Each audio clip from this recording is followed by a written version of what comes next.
조선 역사상 가장 위대한 왕. 한글을 만들었습니다. 시국기를 만들었습니다. 북방을 개척했습니다.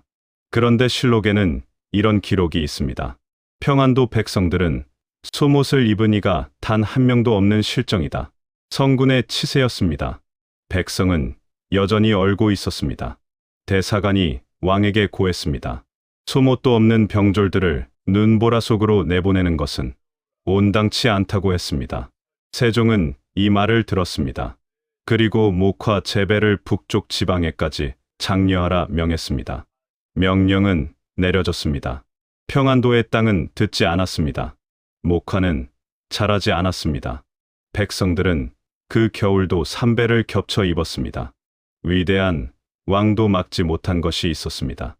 추위가 아니었습니다. 구조였습니다. 이것은 그 구조에 관한 이야기입니다. 고려 말 문익점이 원나라에서 목화씨를 가져왔습니다. 그것이 조선 백성을 추위에서 구했다고 배웠습니다. 현실은 달랐습니다. 문익점이 씨앗을 들여온 지 수십 년이 지났습니다. 세종 연간에도 평안도 대사관은 왕에게 고했습니다. 이 땅의 백성들은 속옷을 입은 이가 단 한 명도 없다고. 목화씨는 분명히 들어왔습니다. 그런데 왜 북쪽 백성들은 여전히 얼고 있었습니까? 답은 간단했습니다. 목화는 따뜻한 땅에서만 자랐습니다. 전라도, 경상도, 충청도의 따뜻한 삼남 지방에서는 뿌리를 내렸습니다. 그러나 평안도와 함경도의 차가운 땅에서는 씨앗을 아무리 뿌려도 싹이 올라오지 않았습니다. 세종은 북쪽 지방에도 목화를 심으라 명했습니다. 성종도 같은 명을 내렸습니다. 두 왕의 명령이 모두 같은 결과로 돌아왔습니다. 자연은 왕명을 듣지 않았습니다. 영웅의 이야기 뒤에는 언제나 닿지 못한 사람들이 있었습니다. 목화는 까다로운 작물이었습니다. 서리를 맞으면 죽었습니다. 긴 여름이 필요했습니다. 충분한 햇볕이 있어야 열매를 맺었습니다. 삼남 지방은 조건이 맞았습니다. 그러나 북쪽으로 올라갈수록 조건은 어긋났습니다. 평안도와 함경도의 여름은 짧았습니다. 서리는 일찍 내렸습니다. 목화 열매가 익기 전에 찬 기운이 밀려왔습니다. 씨앗을 뿌려도 열매를 맺지 못했습니다. 열매를 맺지 못하니 솜을 얻을 수 없었습니다. 솜이 없으니 속옷을 만들 수 없었습니다. 이 단순한 사실이 조선 북쪽 백성들의 겨울을 결정했습니다. 나라는 해마다 같은 명을 내렸습니다. 목화를 심어라. 그리고 해마다 같은 보고가 올라왔습니다. 열매를 맺지 못했습니다. 명령과 현실 사이의 거리. 그 거리만큼 백성들이 얼었습니다. 남쪽 지방이라고 사정이 크게 다르지 않았습니다. 목화가 자란다고 해서 모든 백성이 속옷을 입을 수 있는 것은 아니었습니다. 18세기 각자 황윤석의 기록을 보면 평민이 입던 누비 속옷 한 벌의 값이 2냥이었습니다. 당시 머슴의 한 달 품삯이 7냥 남짓이었습니다. 속옷 한 벌이 반달치 품삯이었습니다. 하루하루 끼니를 걱정하는 백성에게 속옷 한 벌은 그림 속의 물건이었습니다.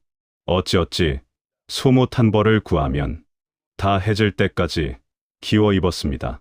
기워도 더 입을 수 없을 때가 되면 자식에게 물려주었습니다. 한 가족이 모두 속옷을 입는다는 것은 꿈조차 꾸기 어려운 일이었습니다. 속옷이 없는 집에서는 저고리를 2벌, 3벌 겹쳐 입었습니다. 그래도 추웠습니다. 그것이 전부였습니다. 속옷이 없는 백성들이 입은 것은 삼배였습니다. 삼배는 대마 껍질로 만든 옷감이었습니다. 고대부터 써온 가장 흔한 옷감이었습니다. 문제가 있었습니다. 올이 굵고 숭숭 뚫려 있어 바람이 그대로 통했습니다. 여름에는 더없이 시원했습니다. 겨울에는 치명적이었습니다. 보온이 되지 않았습니다. 그래서 백성들은 삼배 저고리를 2벌, 3벌 겹쳐 입었습니다. 겹쳐 입어도 한기는 살갗으로 파고들었습니다. 색깔도 누렇고 거칠었습니다. 그럼에도 선택의 여지가 없었습니다. 흰 옷을 좋아하는 민족이라고 배웠습니다. 왕이 흰옷 금지령을 내렸는데도 백성들이 흰옷을 고집했다고도 배웠습니다. 고집이 아니었습니다. 다른 옷을 입을 형편이 되지 않았던 것입니다. 그것이 백이민족의 진짜 이유였습니다. 인조 임금이 명을 내렸습니다. 관북, 지방 백성들에게 저고리 500벌과 낙복지 400장을 보내라고 했습니다. 낙복지는 창호지처럼 질긴 종이였습니다. 옷을 지어 입으라는 뜻이었습니다. 종이옷이었습니다. 솜도 삼배도 구할 수 없는 백성들에게 나라가 내린 겨울 대책이었습니다. 종이를 여러 겹 겹쳐 바느질했습니다. 바람을 막는 데는 어느 정도 효과가 있었습니다. 그러나 눈이 오거나 비가 오면 종이는 젖어 무너졌습니다. 젖은 종이옷을 입은 몸은 맨몸보다 더 빨리 체온을 잃었습니다. 그래도 없는 것보다는 나았습니다. 그것이 그 겨울 백성들이 가진 전부였습니다. 왕의 배려였습니다. 그리고 동시에 나라가 백성에게 해줄 수 있는 것의 한계였습니다. 온돌은 조선의 자랑이었습니다. 아궁이에 불을 떼면 그 열기가 방바닥 아래를 타고 흘렀습니다. 차가운 겨울밤의 등을 지지는 따뜻한 바닥. 그러나 온돌은 조건이 있었습니다. 떼감이 있어야 했습니다. 떼감을 살 돈이 없는 집에서. 온돌은 차가운 돌바닥이었습니다. 가난한 백성들은 나무를 살 수 없었습니다. 산에서 낙엽을 긁어 모으고 마른 풀을 묶어 떼감으로 썼습니다. 화력이 약했습니다. 금방 꺼졌습니다. 낮에 한 번 불을 떼면 저녁까지는 온기가 남았습니다. 그러나 한밤중이 되면 돌바닥에서 냉기가 올라오기 시작했습니다. 새벽 냉기가 등을 타고 올라오는 시간. 온 가족이 한 이불 안에 몸을 맞댔습니다. 서로의 온기가 그날 밤의 난방이었습니다. 온돌이 있었습니다. 그러나 모두의 온돌이 따뜻하지는 않았습니다. 조선 후기로 갈수록 산이 달라졌습니다. 나무가 사라지고 있었습니다. 백성들이 떼감을 구하기 위해 해마다 나무를 베어냈기 때문이었습니다. 처음에는 죽은 나무를 주었습니다. 다음에는 가지를 꺾었습니다. 나중에는 뿌리까지 뽑았습니다. 산은 점점 벌거숭이가 되었습니다. 나무가 줄수록 떼감 값이 올랐습니다. 떼감 값이 오를수록 가난한 집의 온돌은 더 빨리 식었습니다. 악순환이었습니다. 나라에서는 산의 나무를 함부로 베지 말라 했습니다. 그러나 얼어 죽지 않으려면 불을 떼야 했습니다. 불을 떼려면 나무가 필요했습니다. 금지령과 생존 사이에서 백성들은 생존을 선택했습니다. 그리고 산은 계속 벌거숭이가 되어갔습니다. 한겨울 밤이었습니다. 아궁이의 불은 이미 꺼져 있었습니다. 방바닥의 온기는 사라진 지 오래였습니다. 삼배 저고리 2벌을 겹쳐 입었습니다. 그래도 추웠습니다. 이불은 한 채뿐이었습니다. 온 가족이 한 이불 안으로 들어갔습니다. 어른들이 바깥쪽에 누웠습니다. 아이들을 가운데 눕혔습니다. 숨소리가 서로의 얼굴에 닿을 만큼 바짝 붙어야 했습니다. 그 온기로 밤을 버텼습니다. 이것이 가난한 집의 겨울 풍경이었습니다. 온돌이 있어도 떼감이 없었고 솜옷이 있어도 한 벌뿐이었습니다. 같은 겨울이었습니다. 같은 조선이었습니다. 그러나 어떤 집은 따뜻한 방에서 차를 마셨고 어떤 집은 서로의 몸으로 밤을 버텼습니다. 빙고 청상, 얼음 저장고 때문에 젊은 과부가 생긴다는 말이었습니다. 조선에는 여름에 쓸 얼음을 겨울에 미리 채취해 저장하는 빙고가 있었습니다. 그 얼음을 캐는 일은 장빙군이라는 이름으로 강제 징집된 백성들이 담당했습니다. 한겨울 강 위였습니다. 얼음을 깨는 도끼 소리가 새벽 강가를 울렸습니다. 손발이 얼어붙었습니다. 동상은 기본이었습니다. 얼음물에 빠지는 사람이 있었습니다. 그 자리에서 목숨을 잃는 사람이 있었습니다. 조선 후기 문인 김창엽은 이렇게 썼습니다. 길가에 더위 먹어 죽은 백성들이 바로 강에서 얼음 캐던 사람들이로다. 겨울에 얼음을 캐다 얻은 병으로 여름에 죽는 경우도 많았다는 뜻이었습니다. 왕실이 여름에 얼음을 즐기는 동안 겨울 강가에서는 그 얼음을 위해 사람들이 얼어가고 있었습니다. 세종대왕의 수라상에 관한 기록이 있습니다. 평소에는 중등급 쌀을 쓰고 최고급 쌀은 제사 때만 쓰라고 직접 지시했습니다. 왕도 쌀을 아꼈습니다. 그렇다면 백성들에게 쌀밥이란 무엇이었겠습니까? 조선 후기 기록에는 이런 구절이 있습니다. 쌀밥을 먹는 집이 드물다. 쌀밥이나 보리밥조차 제대로 해먹는 집이 드물었다는 뜻이었습니다. 백성들의 밥상에는 보리와 좁쌀과 지장과 콩이 섞였습니다. 북쪽 지방에서는 쌀 재배 자체가 불가능했기에 좁쌀이 전부였습니다. 겨울이 되면 저장해둔 곡식이 줄었습니다. 밥은 점점 묽어졌습니다. 죽도 점점 묽어졌습니다. 그릇 안에 보이는 것이 물인지 죽인지 분간하기 어려운 날이 많았습니다. 쌀밥은 제삿날, 그것이 조선 백성 대다수의 현실이었습니다. 조선을 방문한 중국인과 일본인들이 기록했습니다. 조선 사람들은 한 번에 엄청난 양을 먹는다고. 이것을 보고 그들은 고개를 저었습니다. 탐식이라고 생각했습니다. 그러나 그것은 탐식이 아니었습니다. 먹을 수 있을 때 최대한 먹어두는 것이었습니다. 몸 자체를 저장고로 삼은 것이었습니다. 조선의 겨울은 길었습니다. 저장해둔 곡식은 언제나 부족했습니다. 굶는 날이 당연했습니다. 그러니 먹을 수 있는 날에는 최대한 몸 안에 넣어두었습니다. 이것이 생존 전략이었습니다. 외국인의 눈에 탐식으로 보인 것이 실은 내일을 알 수 없는 삶이 만들어낸 몸의 지혜였습니다. 가을이 끝날 무렵 마을마다 김장이 시작되었습니다. 김장은 단순한 음식 준비가 아니었습니다. 겨울 생존을 위한 마지막 준비였습니다. 김치는 겨울 내내 비타민을 공급해주는 유일한 먹거리였습니다. 그러나 김장을 담그지 못하는 집이 있었습니다. 소금이 없었습니다. 젓갈을 살 돈이 없었습니다. 양념을 구할 방법이 없었습니다. 소금은 귀했습니다. 바닷가에서 먼 내륙 지방에서는 소금 한 줌이 쌀 한 줌과 맞바꿔지는 물건이었습니다. 김장을 담그지 못한 집의 겨울 밥상에는 아무것도 없었습니다. 묽은 죽 한 그릇, 그것이 하루의 전부였습니다. 김장독이 가득 찬 집과 텅 빈 집이 같은 마을 안에 나란히 있었습니다. 추수철이 끝나면 백성들은 최대한 먹었습니다. 지금 먹어두지 않으면 겨울을 버티지 못할 수 있었기 때문입니다.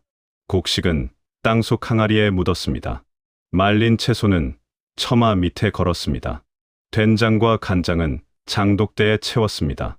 그러나 흉년이 든 해에는 이 모든 준비가 불가능했습니다. 가을 수확이 부족하면 겨울이 오기도 전에 창고가 비었습니다. 실록에는 이런 기록이 반복됩니다. 백성들이 나무 껍질을 벗겨 먹었다. 풀뿌리를 캐어 먹었다. 더 끔찍한 기록도 있습니다. 차마 옮기기 어려운 일들이 흉년이 든 겨울마다 일어났습니다.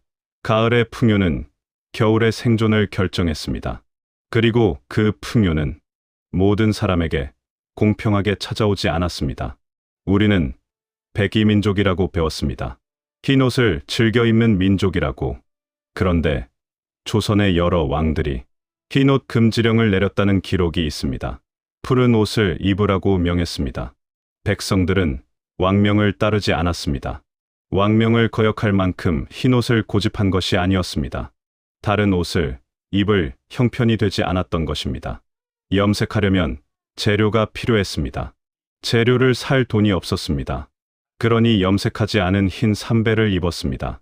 흰 옷은 선택이 아니었습니다. 절대 빈곤이 만들어낸 결과였습니다. 백이민족이라는 이름 뒤에 그 사실이 숨어 있었습니다. 아름다운 전통이라고 불렀지만 그 흰빛 안에는 선택할 수 없었던 사람들의 겨울이 담겨 있었습니다. 나라가 닿지 못하는 자리가 있었습니다. 그 자리를 사람들이 채웠습니다. 이웃집 땔감이 떨어지면 함께 산에 올라갔습니다. 김장철이 되면 온 마을이 함께 담갔습니다. 어려운 집에는 곡식을 조금씩 나눴습니다. 이것이 당연한 시대였습니다. 상부상조라고 불렀습니다. 혼자서는 버틸 수 없는 겨울이었기 때문입니다. 함께여야 살 수 있었습니다. 그런데 이 공동체의 힘도 한계가 있었습니다. 흉년이 들면 나눌 것 자체가 없었습니다. 모두가 함께 굶었습니다. 그래도 사람들은 서로를 놓지 않았습니다. 마지막 한 줌 곡식을 나눴습니다. 눈을 감는 이웃의 손을 잡아주었습니다. 국가가 버린 자리에서 사람들은 서로를 붙잡았습니다. 세종은 노력했습니다. 목화 재배를 장려했습니다. 의관을 파견했습니다. 구율미를 풀었습니다. 직접 수라상에 반찬 수를 줄이며 하늘에 사죄했습니다. 그러나 평안도 백성들의 겨울은 바뀌지 않았습니다. 왜 그랬을까요? 문제는 왕의 의지가 아니었습니다. 구조였습니다. 목화는 기후를 거스를 수 없었습니다. 신분제는 소못의 가격을 낮추지 않았습니다. 부역제도는 백성들을 겨울 강가로 내몰았습니다. 조세제도는 가난한 집의 곡식을 먼저 가져갔습니다. 이 구조 안에서 아무리 위대한 왕도 혼자 할 수 있는 것은 한계가 있었습니다. 세종이 위대하지 않았던 것이 아닙니다. 위대한 왕도 혼자서는 구조를 바꿀 수 없었습니다. 그리고 구조가 바뀌지 않는 한 백성들의 겨울도 바뀌지 않았습니다. 이름이 남지 않은 사람들이 있었습니다. 삼배 저고리를 두 벌 겹쳐 입고 냉기 오르는 돌바닥에서 새벽을 버텼습니다. 종이옷을 기워 입고 한 이불 안에 온 가족이 몸을 맞댔습니다. 한겨울 강 위에서 얼음을 캐다 손발이 얼어붙었습니다. 묽은 죽 한 그릇으로 하루를 버텼습니다. 그들의 이름은 실록에 없습니다. 역사서는 왕의 이름과 신하의 이름을 남겼습니다. 그러나 그 겨울을 버텨낸 사람들이 다음 봄을 만들었습니다. 그 봄 위에 또 다른 봄이 쌓였습니다. 수백 년의 겨울이 지나 우리가 지금 여기 있습니다. 보일러 버튼 하나로 따뜻해지는 이 방이 얼마나 많은 겨울 위에 세워진 것인지 한 번쯤 생각해 볼 일입니다. 중종 20년 한양이었습니다. 단 하루 만에 눈이 150cm 가까이 쌓였습니다. 그날 하루에만 100명이 넘는 사람이 얼어 죽었습니다. 100명이었습니다. 하루였습니다. 한양 한 곳에서였습니다. 실록의 사관은 그날을 기록했습니다. 그리고 다음 날도 기록했습니다. 또 다음 날도 기록했습니다. 겨울마다 반복되는 기록이었습니다. 지금 우리에게 겨울은 다른 계절입니다. 난방 스위치 하나면 충분합니다. 두툼한 외투 하나면 거리를 걸을 수 있습니다. 따뜻한 국물은 언제든 먹을 수 있습니다. 이것이 당연한 것처럼 느껴집니다. 그러나 당연한 것이 아닙니다. 이 따뜻함은 오랜 시간에 걸쳐 수많은 사람들의 겨울이 쌓여 만들어진 것입니다. 다시 처음으로 돌아가겠습니다. 조선 역사상 가장 위대한 왕. 그 왕의 치세에도 평안도 백성들은 소못을 입은 이가 단 한 명도 없었습니다. 세종이 나쁜 왕이었기 때문이 아니었습니다. 구조가 문제였습니다. 기후가 문제였습니다. 신분제가 문제였습니다. 그리고 그 구조는 오랫동안 바뀌지 않았습니다. 조선에는 두 개의 겨울이 있었습니다. 따뜻한 방에서 차를 마시는 겨울, 냉기 오르는 돌바닥에서 몸을 맞대는 겨울. 500년이 지났습니다. 지금 이 시대에도 묻고 싶습니다. 두 개의 겨울은 사라졌습니까? 어떤 사람의 겨울은 여전히 춥습니다. 난방비를 걱정하며 온도를 낮추는 집이 있습니다. 이불 하나로 겨울을 버티는 사람이 있습니다. 500년 전과 다른 것은 우리에게 해결할 수 있는 기술이 생겼다는 점입니다. 그렇다면 질문은 이것입니다. 우리는 그 기술을 어디에 쓰고 있습니까? 지금 당신의 겨울은 누구의 겨울과 같습니까? 다음 시간에도 흥미로운 한국 역사 이야기로 찾아오겠습니다. 구독과 좋아요는 이 채널이 계속 좋은 이야기를 만드는 큰 힘이 됩니다. 지금까지 한국 역사 이야기였습니다.